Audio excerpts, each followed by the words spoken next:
ചെമ്മീനൊക്കെ കറി വെച്ചാൽ ഇഷ്ടമല്ലാത്തൊരു പാർട്ണറാണോ നിങ്ങൾക്കുള്ളതെങ്കിൽ ഇതാ ഈ ഒരു ഐറ്റം ഉണ്ടാക്കിയത്. ഇതാണ് ചെമ്മീൻ ചോറ്.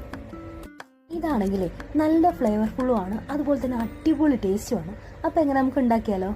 അതിന് വേണ്ടിയിട്ട് ചെമ്മീനകത്തേക്ക് മഞ്ഞപ്പൊടിയും മുളക് പൊടിയും കുരുമുളകും കുറച്ച് ഉപ്പുകൂടെ ചേർത്തിട്ട് വെളിച്ചെണ്ണയിൽ ഒന്ന് ഫ്രൈ ചെയ്തെടുക്കാം.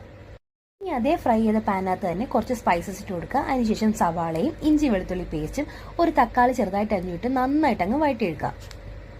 ഇനി ഇത് വഴന്നു വരാൻ വേണ്ടിയിട്ട് കുറച്ച് ഉപ്പൂടെ ചേർത്ത് കൊടുക്കുക. അതിനുശേഷം മഞ്ഞപ്പൊടിയും മുളക് പൊടിയും മല്ലിപ്പൊടിയും കുറച്ച് കുരുമുളകോട് ചേർത്ത് നന്നായിട്ട് വഴറ്റിയെടുക്കാം.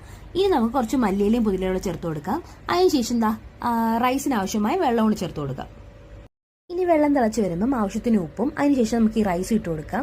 ഈ ഒരു പരുവാകുമ്പോഴത്തേനും നമുക്ക് കുറച്ച് തേങ്ങാപ്പാൽ ഒഴിച്ചു കൊടുത്തിട്ട് അടച്ചു വെച്ച് വേവിച്ചെടുക്കാം.